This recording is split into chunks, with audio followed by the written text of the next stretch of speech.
자, 오늘 제목이 좀 길죠? 자, 한번 같이 읽겠습니다. 시작.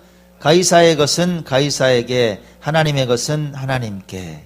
마태복음 22장 15절에서 21절, 바리새인과 헤롯 당이 예수님께 질문하는 장면입니다. 자, 본문이 좀 길죠? 자, 다시 한번 읽어보겠습니다. 시작. 자기 제자들을 헤롯 당원들과 함께 예수께 보내어 말하되, 선생님이여, 우리가 아노니 당신은 참되시고 진리로 하나님의 도를 가르치시며 아무도 꺼리는 일이 없으시니 이는 사람을 외모로 보지 아니하심이니이다. 그러면 당신의 생각에는 어떠한지 우리에게 이르소서. 가이사에게 세금을 바치는 것이 옳으니까 옳지 아니하니까 하니, 예수께서 그들의 악함을 아시고 이르시되, 외식하는 자들아 어찌하여 나를 시험하느냐. 세금 낼 돈을 내게 보이라 하시니 데나리온 하나를 가져왔거늘, 예수께서 말씀하시되, 이 형상과 이 글이 누구의 것이냐. 이르되 가이사의 것이니이다. 이에 이르시되, 그런즉 가이사의 것은 가이사에게, 하나님의 것은 하나님께 바치라 하시니. 아멘. 자, 오늘 본문의 좀 배경부터 좀 살펴보겠습니다. 이 바리새인들과 헤롯 땅 사람들이 합세해서 예수님께 질문하는 거죠. 로마의 세금을 바치는 게 맞아요? 틀려요? 그래, 바쳐야 돼요? 아니면 말아야 돼요? 예수님 좀 대답해 주세요. 이 말입니다. 신기영 목사님이 계신데, 이 저희가 읽은 본문 부분을 해석을 하시는데, 여기 보면 세금 문제 있잖아요. 세금. 어떤 세금을 바쳤는가, 로마에. 이걸 설명을 잘 해주셨어요. 기독공보에 기고 내용이 있어요. 그래서 여러분께 소개해 드리겠습니다. 이런 내용이에요. 여기서 말하는 세금은 모든 성인들이 바치는 인두세라고 하면 좀 이상하죠. 주민세 말이에요. 우리 주민세 내잖아요. 주민세. 그냥 주민이면 다 내는 거야. 그렇죠? 북구에 주민세 내잖아요. 그런 것처럼 인두세인 캔소스를 말한다. 당시 유대인들은 얼마를 냈냐 이 말이에요. 제사장들에게 내는 11조가 있었어요. 11조와 성전세를 합치면 수입의 15%를 냈대요. 여러분, 수입의 15%를 성전세 그리고 11조를 낸 거예요. 자, 여기다가 토지세 그리고 통행세, 로마의 공세인 인두세, 그 주민세죠. 주민세를 더해서 12.5%를 냈다. 예. 자, 그래서 보통 유대인들은 모든 생산물의 약 3분의 1을 세금으로 납부했다. 특별히 유대인들은 황제에게 내는 세금을 혐오했는데, 이것은 황제에게 굴복하는 것이며 세금을 내는 동전에 황제의 신성을 뜻하는 그 이미지가 있었기 때문이다. 이렇게 이제 설명이 되어 있어요. 좀 이해 가세요? 여러분? 예. 백성들의 정서가 보이죠? 말 그대로 우리나라가 일제강점기에 어때요? 일본을 좋게 봤을까? 나쁜 놈들이다 이거지. 우리나라 지금 막 그냥 지배하고 우리 거 막 뺏어가는 민족이다. 이렇게 생각했단 말이야. 마찬가지예요. 유대인들도 그 로마를 향해서 그렇게 징호의 정서를 갖고 있었다. 저것들한테 말이야. 힘이 없어도 돈 내지. 세금을 내야 돼? 이런 정서가 쫙 깔려 있었다 이 말이에요. 이런 상황에서 헤롯 당과 바리새인들이 질문을 던진 거예요. 근데 이 질문은 여러분, 선한 질문이에요? 악한 질문이에요? 아주 교묘한 질문이에요. 예수님께서 만약에 가이사에게 세금 바쳐, 로마 황제에게 세금 바쳐야 돼, 이렇게 대답하면 어떻게 돼요? 지금 예수님을 선지자로 알고 있잖아요, 사람들이. 그죠? 하나님의 아들로 알고 있잖아. 이게 안 맞는 거야. 세상에 우리를 지배하러 온 저 로마에 세금을 바치라 그래? 선지자 아니네, X. 이렇게 되는 거예요. 반대로 세금 바치지 마, 이렇게 되면 어떻게 돼요? 로마에 고발당하죠. 그렇잖아요. 바로 고발당하지. 그러니까 어떤 대답을 하더라도 어때요? 이거 올무에 딱 걸릴 수밖에 없는 아주 교묘한 악한 질문을 던졌다 이거예요. 질문을 던지니까 예수님께서 뭐라 그러세요? 야, 세금 내는 동전 좀 갖고 와봐. 그래요. 동전 갖고 와봐. 동전을 갖고 옵니다. 그렇게 갖고 오니까 말씀하십니다. 그 동전에 누구 형상이 있어? 우리나라에 어때요? 동전에 뭐 이순신 형상이 있는 것처럼. 그렇잖아요. 그러면 그 가이사의 형상이 보이니까 황제 얼굴이 있는데요? 가이사의 얼굴이 있습니다. 그러니까 대답을 하시는 거야. 그러니까 가이사의 거잖아. 그러니까 가이사의 것은 가이사에게 바쳐. 그리고 하나님의 것 있잖아. 그것도 떼먹지 말고 하나님의 것도 바쳐. 이렇게 대답을 하시죠. 명답이죠. 뭐 아주 명답이에요. 대단하십니다. 자, 이 말씀 쉽게 생각합시다. 가이사의 것은 가이사에게 바쳐. 이 말은 세금 내라는 말이에요? 내지 말란 말이에요? 내라는 말이에요, 여러분. 세금 내라는 말이에요. 너희들이 로마로 인해서 혜택도 보고 있잖아. 그죠? 그 도로의 혜택, 또 뭐 안전보호, 뭐 이런 것들 누리고 있으면 당연히 세금 내야지. 이 뜻이에요. 그러면서 예수님께서는 그것만이 아니라 하나님의 것은 하나님께 드려 이렇게 말씀하십니다. 이것 또한 믿음의 백성이 당연히 감당해야 될 책무라는 거예요. 이 본문은 여러분 이 시대를 살아가는 우리에게도 동일한 요구를 던진다는 얘기예요. 동일한 요구. 무슨 요구? 크리스천으로서 이 세상 가운데 이 사회활동 하잖아요 우리가. 그죠? 이 세상 가운데 살아가면서 지켜야 될 책임이 있다 없다? 책임이 있다는 거예요. 그리고 아울러서 또한 하나님의 백성이기 때문에 하나님의 백성으로서 마땅히 지켜야 될 책무가 있다. 이 메시지를 우리에게 던집니다. 자, 제가 지난 주간 묵상하면서 얻은 깨달음을 여러분과 좀 나눌까 합니다. 오늘 1월의 마지막 날이에요. 전하는 말씀이 이 한 해를 좀 의미 있게 살아갈 수 있는 작은 지침의 역할을 할 수 있길 바랍니다. 오늘 두 파트로 살펴봅니다. 가이사의 것은 가이사에게, 나머지 한 파트 하나님의 것을 하나님께. 자, 먼저 가이사의 것은 가이사에게. 어떤 의미일까요? 제게는 이렇게 다가왔어요. 국가와 사회의 규범을 잘 지키라는 얘기예요. 크리스천이라면. 바울이 로마서 13장에서 국가와 사회를 리드하는 권세들이 있잖아요. 정치 권력이 있잖아요. 그 권세들에 대해서 이런 말을 합니다. 로마서 13장 1절에 4절이에요. 자, 한번 읽어보세요. 시작. 각 사람은 위에 있는 권세들에게 복종하라. 권세는 하나님으로부터 나지 않음이 없나니 모든 권세는 다 하나님께서 정하신 바라. 그러므로 권세를 거스르는 자는 하나님의 명을 거스름이니 거스르는 자들은 심판을 자취하리라. 다스리는 자들은 선한 일에 대하여 두려움이 되지 않고 악한 일에 대하여 되나니 내가 권세를 두려워하지 아니하려느냐. 선을 행하라. 그리하면 그에게 칭찬을 받으리라. 여러분 보세요. 국가와 사회의 모든 정치 권력이 있어요. 리더십이 있죠. 그죠? 어디서부터 비롯됐다는 얘기예요. 지금 정리하면. 예? 우리가 지금 살아가면서 시장도 있고 대통령도 있고 국무총리도 있고 뭐 정치 지도자들도 있고 뭐 있잖아요. 장들이 있잖아. 하물며 동장이 있잖아. 그죠?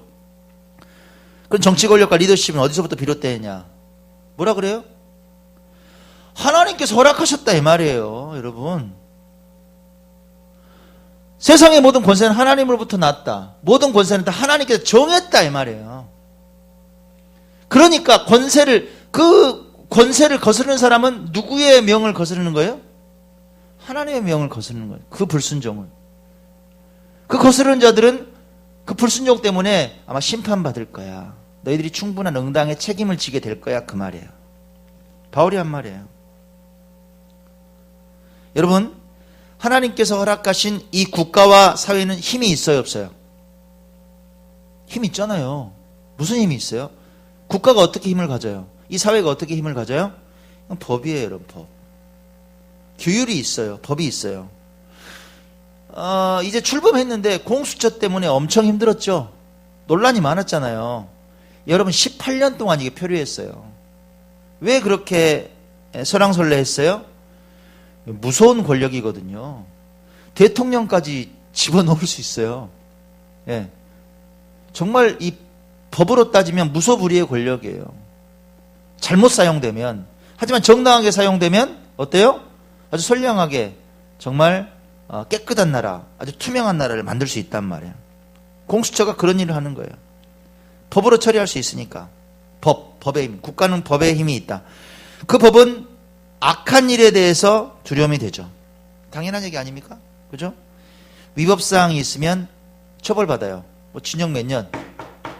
네, 벌금. 내 뜻에 맞지 않는다. 내 법이 좀 마음에 안 들어. 살다 보니까. 아이씨, 나 안 들어. 나 법 필요 없어. 뭐 이렇게 살아봐요. 어떻게 돼요? 그 위법사항이 발각이 되면 악한 일이 되고 그 조문대로 처벌받는다 이 말이에요. 낭패를 당하게 되죠. 그죠? 이게 법이에요. 자, 그 반대는 뭐예요? 아까 바울이 뭐라 그래요? 그러니까 선을 행해. 그럼 오히려 너희가 칭찬받을 거야. 그죠? 이렇게 말합니다. 자, 사도 베드로가 이 바울과 아주 결이 비슷한 얘기를 해요. 동일하게. 이 권세에 대해서 볼까요? 자, 베드로전서 2장 13절과 14절입니다. 읽읍시다. 시작. 인간의 모든 제도를 주를 위하여 순종하되 혹은 위에 있는 왕이나 혹은 그가 악행하는 자를 징벌하고 선행하는 자를 포성하기 위하여 보낸 총독에게 하라.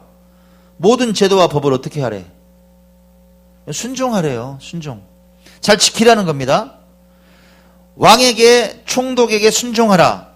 예, 요즘 왕은 없잖아요. 그럼 이제 우리 시대의 비유해서 말하면 어떻게 되는 거예요? 왕이나 총독에게 순종하라. 이 말은 대통령이나 지방자치장에게 순종하라 이 말이에요. 편하게 생각해요, 여러분. 명령에 잘 따르는 거예요. 명령에 잘 따라. 중요한 게 있어요. 우리가 잘 따라야 되는 이유. 뭐라 그래요, 여기서? 읽어봅시다. 시작. 주를 위하여 순종하라. 주를 위하여 순종하라는 거야. 이렇게 법의 테두리 안에서 순종하고 잘 따르고 문제를 좀 일으키지 않고 선하게 살아가는 것. 왜 그래? 주를 위해서. 이게 아름다운 처신이라는 거예요. 크리스찬이라면. 이해가시죠? 사실 이게 이야기 제가 드리면서도 너무 뻔한 이야기 드리는 것 같아요. 아주 뻔한 얘기잖아요. 당연하냐? 아니, 목사님은 뭐 그 설명 하나마나 당연히 법을 지키면서 살아야죠. 너무나 당연한 얘기 아니에요? 너무나 당연한 얘기인데 요즘 이 당연한 얘기를 지키지 않은 사람들 때문에 교회가 순환을 당한다 이 말이에요. 이 당연한 걸 지키지 않아서. 다 아실 거예요. 그죠? 코로나19 사태 확산의 또 진원지가 된 그 IM 선교회 사태. 재미있는 일은 제가 또 아는 사람이더라고. 제가 예전에 책 썼잖아요. 생명의 말씀사에서. 네? 그 행복한 기도여행 쓸 때. 그때 이 양반도 뭐 책 쓴다 그래가지고 그쪽하고 연결이 돼가지고 제가 뭐 그쪽 원고도 좀 받고 이랬어요. 그 마이클 조 선교사. 저하고 친하지는 않는데 나 통화도 하고. 나 어디서 많이 들은 것 같아. 이 양반 이름을. 아, 누구지? 내가 연락처를 찾아봤더니 연락처가 있는 거야. 참 인생 기면. 뭐 한 10여 년이 넘었죠. 2010년에 잠깐 통화했으니까. 그때만 해도 이런 그림이 아니었거든, 그 양반이. 문제가 심각하더라고. 완전히 변질된 것 같아요. 코로나19 확진자가 대전에서만 130명이 넘게 나왔습니다. 홍천에서 수십 명이 나왔어요. 우리가 사는 광주는 너무 심각합니다, 여러분. 너무 심각해요. 처음에 100명이 넘게 나오더니 지금 뭐 이쪽에 뭐 근 한 200명 되는 것 같아요. N차 감염이 번지고 있습니다. 전라도권까지. 문제는 뭐예요? 온 나라가 3차 대유행에 맞서서 고통을 분담하고 있었단 말이에요. 자영업자들이 숨 죽이면서 그냥 국가말 들으면서 법을 지키면서 살아가는데 그 법 무시했다 이 말이야. 자기들 하고 싶은 대로 다 했어. 집회 열고 모여서 생활하고 열 오르는 아이들이 있는데 해열제 먹고 괜찮아질 거야. 괜찮기는 뭐가 괜찮아요 그게. 참 어이가 없어서 말문이 막히더라고. 여러분 근데요 이런 일이 처음이에요? 처음이 아니에요. 개신교계가 처음이 아니에요. 작년으로 거슬러 가볼까요? 정광훈 목사를 추종하는 사람들이 모여서 확진자가 번진 사랑제일교회 사태. 전국에 1000여 명이 넘게 번졌습니다. 집합 제한 조치를 무시하고 대규모 인원이 집회를 열고 전국으로 번진 최바월 목사 사태. 인터콥 BTJ 열방센터. 그리고 이어서 이번에 IM 국제학교 사태까지 터진 거예요. 여러분 이게 모두 동일한 케이스라는 거 아세요? 동일해요. 똑같아요. 뭐예요? 권세에 대한 무시라 이 말이에요. 권세에 대한 무시, 법 무시, 제도에 대한 불순종, 법을 어기고 내가 하고 싶은 대로. 그렇죠? 너무나 당연한 얘기를 안 지켰다 이 말이에요.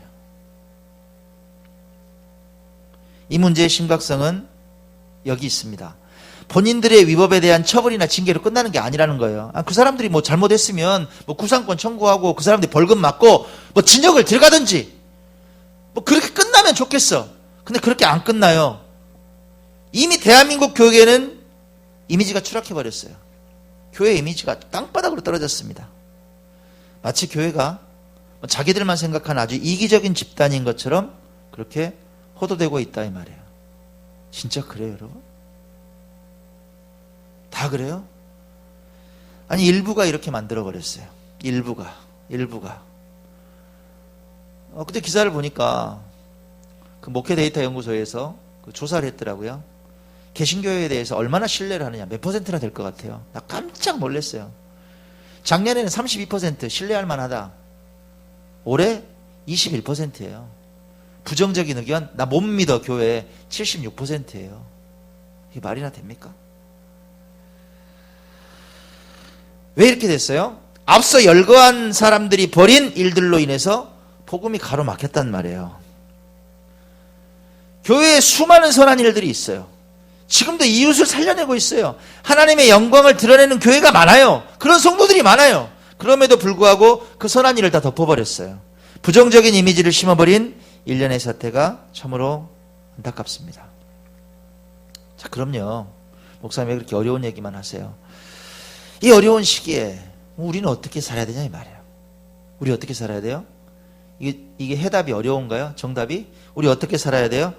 그냥 함께 낙담하고 비탄하고 뭐 그렇게 살아야 돼요? 아니요. 그러면 안 돼요.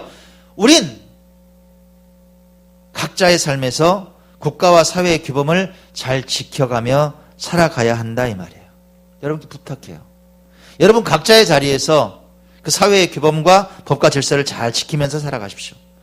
여러분 삶에서 대수롭지 않게 보이는 작은 규범들이 있잖아요. 그런 것들까지라도 철저하게 좀 지켜요. 어기지 말아요. 하나님께서 허락하신 권세들인 것을 다시 기억하고 우리가 국가와 사회에 순종하고 살아가면 좋겠습니다. 바울의 권면처럼 오히려 선을 행함으로 그 권세들에게 칭찬받는 여러분 인생이 되시길 주의 이름으로 간절히 축원합니다.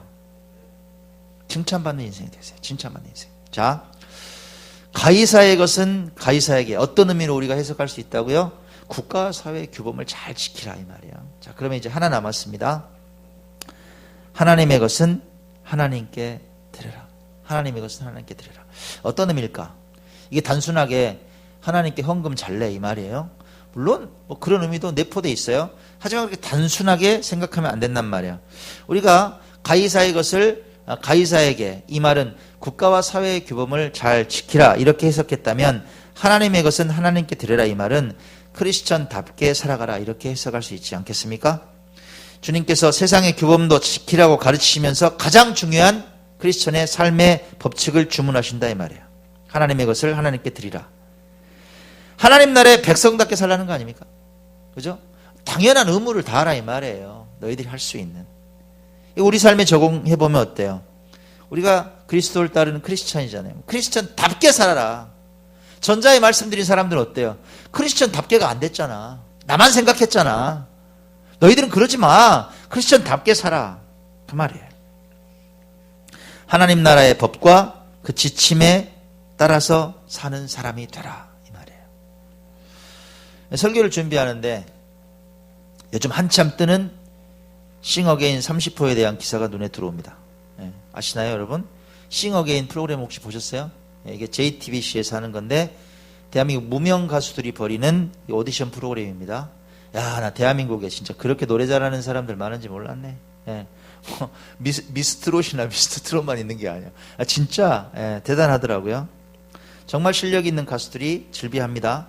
그중에 이 30호는 이승윤 씨인데 이 30호는 단연 으뜸이라고 평가받는 가수입니다. 평가가 어떠냐면 제2의 서태지다. 어떤 장르로도 그 스타일을 평하기 곤란하다. 파격 자체다. 진짜 파격이더라고. 종잡을 수가 없는 거예요. 노래를 들었는데 대단하다는 말이 절로 나와요. 그냥 뭐 일반적인 노래 잘한다 이 정도가 아니에요. 대단해요. 심사위원들도 놀래더라고. 자기들한테 음악을 왜 하는지에 대한 질문을 하게 만든다고. 정말 대단한 친구라고 그렇게 칭찬합니다. 재미있는 게 있어요.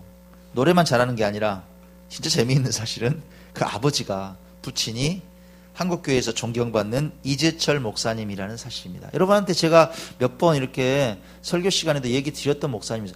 한국교회 100주년 기념교회 양화진에 있는 교회를 담임하셨던 목사님이세요.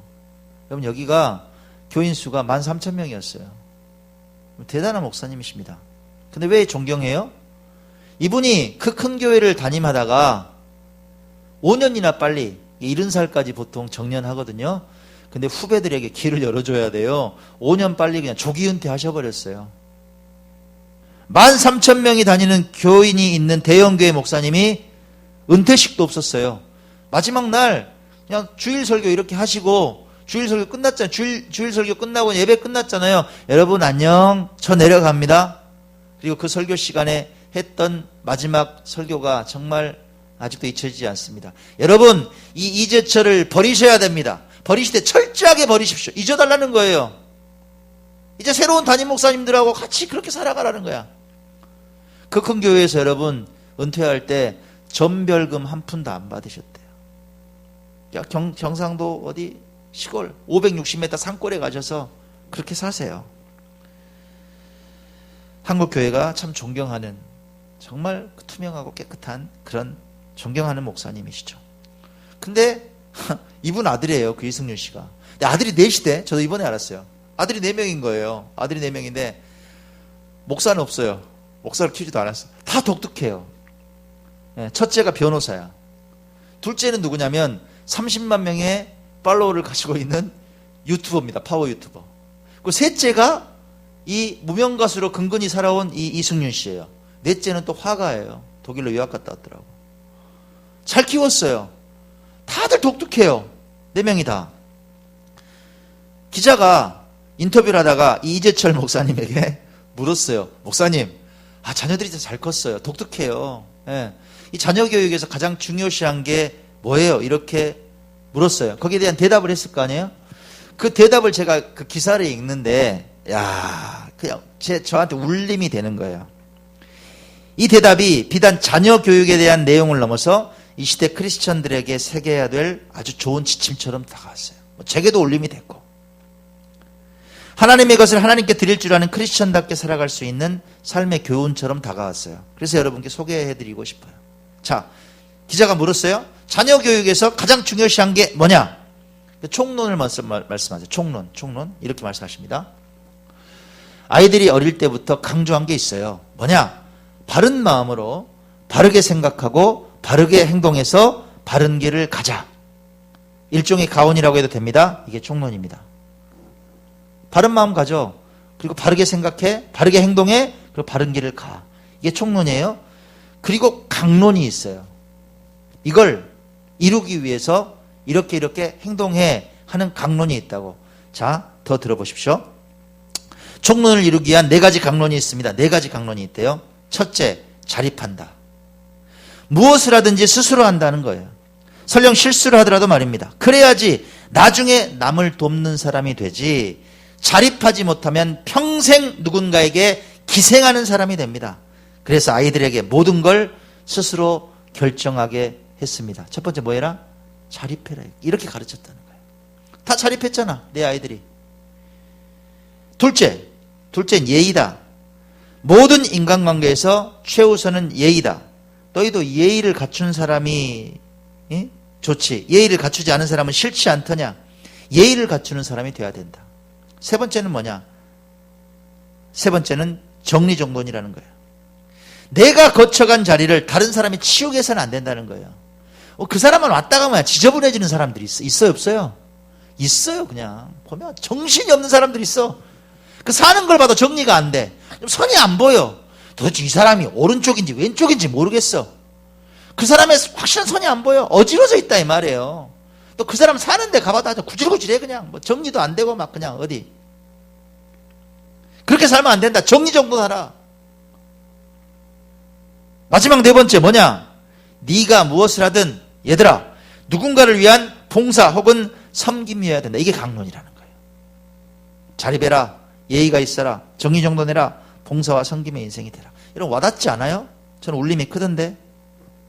우리가 이런 삶의 룰을 가지고 산다면 어떨까? 우리가 크리스천답게 살아가게 하는 좋은 지침 아니에요, 이거? 그죠? 사랑하는 여러분을 오늘 제가 축복해드리기 원합니다. 우리 이재철 목사님 그 자녀교육 그 훈에 맞춰서 사랑하는 여러분 좀 축복하기 원해요. 2021년에 사랑하는 여러분 삶 가운데 자립의 결실을 얻는 한 해가 되시기 바랍니다. 사도 바울도 텐트를 직접 만들면서 선교했어요. 자립했어요. 바울도. 그가 말해요. 데살로니가전서 2장 9절에 읽어봅시다. 시작. 너희 아무에게도 폐를 끼치지 아니하려고 밤낮으로 일하면서 너희에게 하나님의 복음을 전하였노라. 아멘. 여러분 2021년 스스로 당당히 일어서는 한 해가 되시기 바랍니다. 오히려 힘없는 누군가의 자립을 돕는 인생이 되시기 바랍니다. 할렐루야. 두 번째, 여러분 예의 바른 인생이 되십시오. 내가 좀 가졌다고 나는 이제 편안해. 나는 이제 걱정 없어. 그러니까 갑이 될래요, 여러분? 갑되기 위해서 살아요? 누구한테 이거 해 저거 해 나를 무시하지 마. 갑질하려고 살아요? 그러면 안 된다는 얘기예요. 무례한 사람이 되지 말라. 약자에게도 겸손히 다가가서 마음을 나누는 크리스천으로 그런 아름다운 삶의 향기가 퍼지는 인생이 되시기 바랍니다. 사도 베드로가 이렇게 권면해요. 읽어볼까요? 시작. 서로 겸손으로 허리를 동이라. 하나님은 교만한 자를 대적하시되 겸손한 자들에게는 은혜를 주시느니라. 하나님께서 겸손한 자들에게 은혜를 주신다 이 말이에요. 세 번째, 가정에서나 직장에서나 교회에서나 여러분이 거쳐간 그 자리가 정말 깔끔하고 정리정돈이 되어 있길 바랍니다. 여러분 이거 단순하게 일상의 어떤 공간 정리만 말하는 게 아니에요. 그건 기본이고 저는 이런 생각이 들었어요. 여러분이 누군가를 만났어. 그 사람 마음이 우리가 심란하다 그러잖아요. 심란이 무슨 얘기예요? 어지러졌다고, 힘들다고, 너무 어렵다고, 어지러져서 정리가 안 돼. 그런 사람이 여러분을 만나면 마음이 깨끗이 정리되는 은혜가 있길 바랍니다. 그분을 만났다 그냥 막 마음의 쓰레기가 사라지는 거예요. 너무 좋아. 예수님 맞아요. 예수님 나하고 함께 계셨네요. 새 힘을 얻는 그런 여러분 인생이 되시기 바랍니다. 바울이 권면해요. 고린도전서에서 뭐라고 권면하느냐. 자, 읽읍시다. 시작. 모든 것을 품위 있게 하고 질서 있게 하라. 좀 품위가 있어라. 그 질서 있게 하라. 아멘. 마지막 여러분 축복합니다. 여러분의 삶이 섬김과 봉사로 채워지길 기대합니다. 여러분 때문에 힘겨운 작은 교회가 힘을 얻고 또 눈물 짓는 이가 다시 일어서는 희망을 붙잡게 되길 바랍니다. 예수님의 가르침을 이 시간 다시 한번 새깁니다. 자, 읽읍시다. 시작. 인자가 온 것은 섬김을 받으려 함이 아니라 도리어 섬기려 하고 자기 목숨을 많은 사람의 대속물로 주려 함이니라. 아멘. 자, 이제 제가 마지막 정리하겠습니다. 하나님의 것을 제가 하나님께 드린다 이렇게 말씀드렸어요. 자, 이 뜻이 진짜 뭘까? 하나님의 것이 뭘까요? 하나님의 것. 하나님의 것. 사도 바울이 고린도전서에서 말끔하게 정리해 줬어요. 하나님의 것이 도대체 뭔가? 고린도전서 3장 23절. 자, 큰 목소리로 읽습니다. 시작.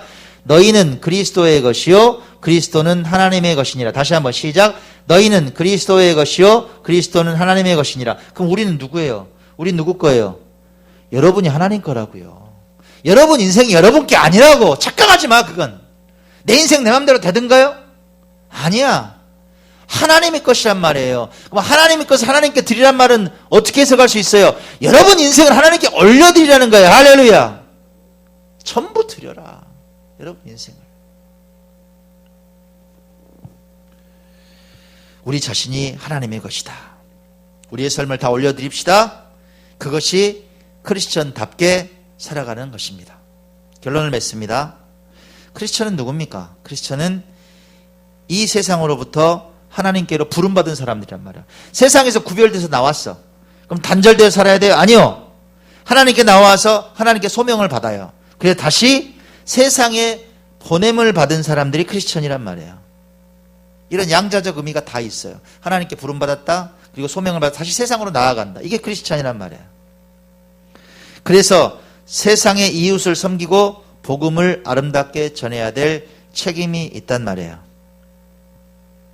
다시 한번 기억하십시오. 가이사의 것을 가이사에게, 국가와 사회의 규범을 잘 지키면서 살아가시기 바랍니다.